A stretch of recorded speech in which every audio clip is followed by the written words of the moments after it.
I rarely post here, so please bear with me if my post isn't quality. More or less a mind dump, the only two people who know the whole story is my current wife and Felix. I just want this off my mind. Backstory: my name is Jason, I come from a military family. That being said, my life was a bit different with me being the man of the house whenever Dad was away. I have a little brother with autism, a baby brother, and an older sister who's legally blind. We didn't always live in the nicest areas, so I made it a point to do whatever I could to take care of them. With that being said, I had additional responsibilities that didn't give me much time for friends. Perfect equation to end up being awkward and quiet. 5 years ago, I enlisted into the Army National Guard. I wanted active duty but wanted to go to college prior to being active, so it seemed to be a good fit. I completed my training when I was 17 and went back to my home state. While in school, I met a kind and gentle woman who, we clicked well, and after a few dates over 3 months started to date officially, the first relationship I had. She enlisted not too long after, and we became dual military couple. For a while things were fine. Sex life was active, we'd go on date nights often, and our families were in good standing. A few months later we were at Thanksgiving dinner with my family when the topic went towards music and artists, a topic I personally have no knowledge of. Personally, I only use music while working out and never paid attention to it, simply used for background noise. She would talk about her love for political poetry and African American artists. When I was asked for my thoughts, I just kept it blunt: I don't really care, I'm not political and can care less. I just like music that sounds decent while I lift. I want to get hyped, not listen to someone's views mid-set. Admittedly, I can see where this could come off wrong, but it's just who I am. I'm direct, awkward, and never cared for politics in any form. Apparently, this wasn't the answer she was looking for. I found this out when she slapped the SHT out of me in front of my family. The look of shock on everyone as she continues her rant on how insensitive I am to other groups and how I'm close-minded. My sister tried to call her out on her SHT, saying something along the lines of, how can a Mexican dating a black girl be close-minded? Not wanted to deal with any of the BS that would surely ensue after, I just got up and announced that I think it's time for her to go home. The drive home to drop her off was awkward. She tried to pretend like nothing happened while I'm over here trying to process how embarrassed the whole situation was. We have never assaulted each other before, so I made up my mind that it would be the first and last. I decided to break up with her that night. The following day she calls and texts me, but I didn't pick up. I wanted to block her number, but I decided to answer her call and broke up with her rather than leaving it in the air. Later that day she called me, and I answered. She apologized for what she did and I wasn't having it. I told her that it's best we go our separate ways because I couldn't be in a relationship with an abusive person. She kept apologizing till I hanged up. She called me back, but I didn't answer, so she came to my apartment and knocked on my door and I didn't let her in. She waited till I came out to go to the gym. When I was about to enter my car, she approached me and started pleading with me. She apologized for disrespecting me and promised that things would get better and that she is going through a lot of stress with her family. Her explanation at the time made sense, and I thought I should give her another chance because she promises that she would be a better girlfriend. Spoiler alert, it got worse. It didn't take long for her to change back to her old self, and it even got worse. No longer sweet and caring, she went to more demanding and spoiled. She started demanding sex almost every time we met. Wanted more expensive dates. Prior we would go to parks, hike, or watch movies. Now she wanted Six Flags and upper-end restaurants. Whenever I said no, she would throw a fit or try to cause a fight. This went on for a while before I got tired of it and attempted to break it off. Seeing how she got physical over music preferences, I thought it to be better to leave over a phone call. Started it off direct and just said I was leaving. This is when she drops a bomb. I had a miscarriage in November. I'm sorry, that's why I've been different. What do you mean you had a miscarriage? We always used a condom. I had clumps in my period, and it looked like a miscarriage. I'm sorry, but that doesn't change much. Instead of communicating, you decide to hide it and treat me like SHT. But Jason, we had a baby. I'm just throwing it out there right now, I'm effing stupid. I was 18 and had no clue how the F any of this works. Well, now I feel guilty and broke. I stayed with her. Ensue utter hell for the next 12 months. For the sake of length, I won't do a play-by-play, but here's a few examples of things that followed. Always wanted to monitor my accounts. Got more physically and emotionally abusive. Used the miscarriage as a poker chip. Demanded sex once, ignoring me saying no in a movie theater and going through with it anyways. If caught, I would lose my military career. If I made a scene, I would more than likely still lose my career. Berated me whenever I didn't agree with politics. Tried to make me isolate from the very few friends I had. Always wanted to try unprotected sex, and cream pies tries to get people around us to see me as a bad guy. Anytime we used Plan B, she would complain about how I am deleting her baby. Etc., etc., etc. Few months later we both get orders. She gets 6 months orders and I get 3-month orders. The timeline is that I leave 1 week prior to her coming home, so we will not be seeing each other for 9 months. This will be important later. While she's on orders, I hang out with friends and they try to help rebuild what she tore down, trying to build me up to leave her. Being stupid and 18, I was hesitant to leave the first relationship. They called me stupid but said they'd always have my back no matter what happens. I ship out, she comes back. We have zero contact for the 3 months I'm out. I meet a lot of great people. One being someone who I would consider a brother in the future. We will call him Felix.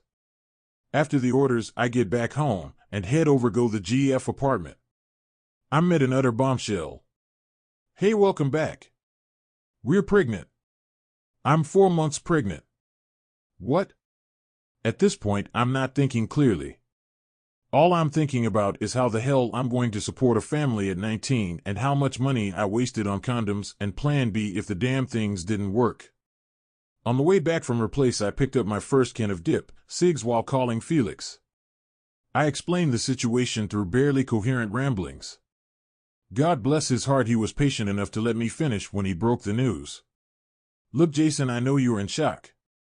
I know you're not this effing stupid. You were on orders for how long?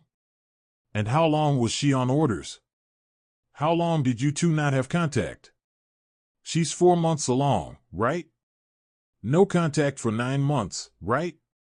Take a step back, calm down and think. Hangs up. I'm now in my car, embarrassed as can be that I didn't think about the timeline until Felix mentioned it. I called her the next morning confirming dates before I break the news to her. You're 4 months pregnant when we've been on opposite parts of the country for 9 months. Now either my sperm is super sperm that shot 2,000 miles to you, that baby is Jesus 2.0, or simply that's not my baby. Over a year of abuse caught up with me. I no longer cared about trying to please her or messing up. I just did not give a SHT.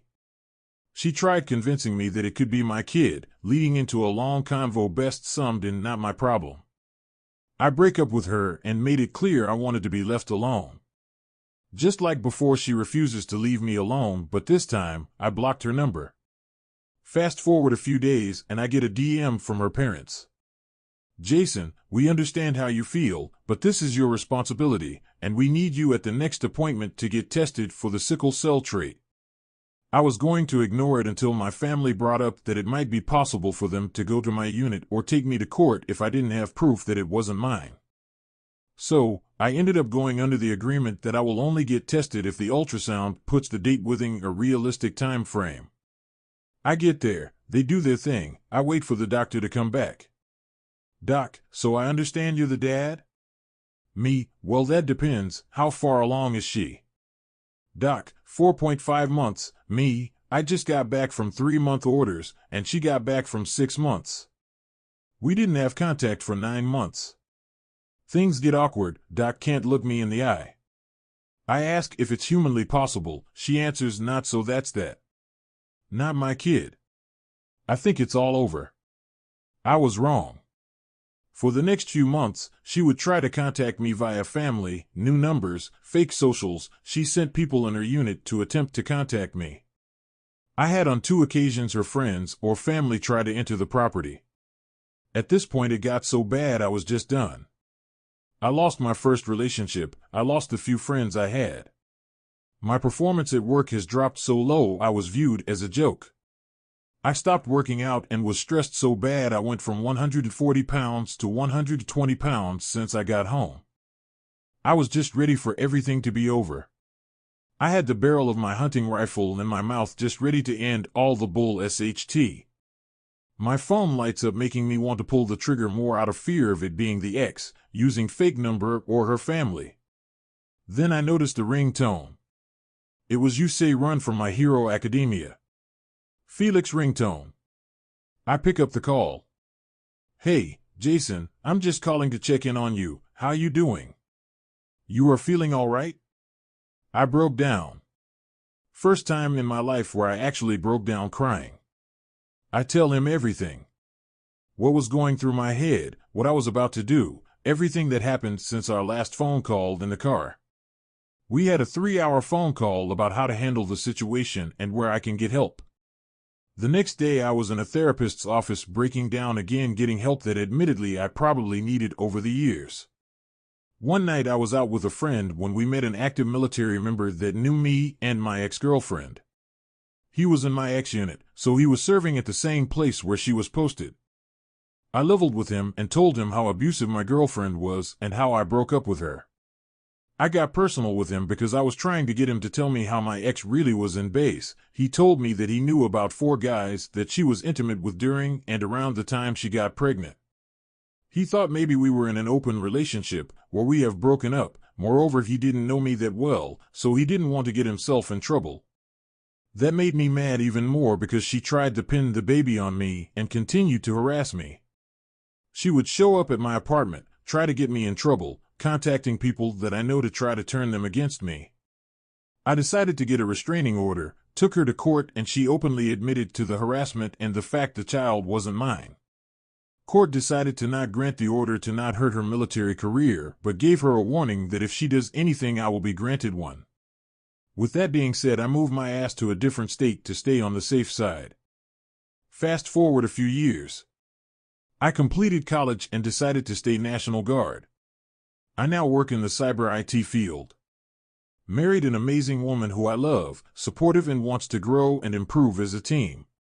Felix would later delete himself November 3, 2021, something I personally feel guilt for on a daily basis. Last I checked, X was still bat SHT crazy stalking my life when she can. I want to share a few things. 1. If your gut and people who you hold close tell you to run, run. 2. Take care of the people around you. It only takes what seems like a minor mistake to cost you something that meant the world. 3. Something Felix told me: a soldier isn't just a title, it's a symbol of someone who endures and embraces hardship and pain and continues to move forward to care for the people around them. Made me realize that if I pulled that trigger, I would have left my siblings, the flesh and blood that I raised, alone without their older brother having their back. Thanks to him, I was able to reach out and help whole communities that I used to live in, bettering the lives of the people in them. I'm visiting his grave and family face to face with my wife in the spring. I want them to know what their sons and brothers' actions led to, and in return what effect that had not only on my life, but the communities I've reached out to. Their son died a hero to many. I want them to know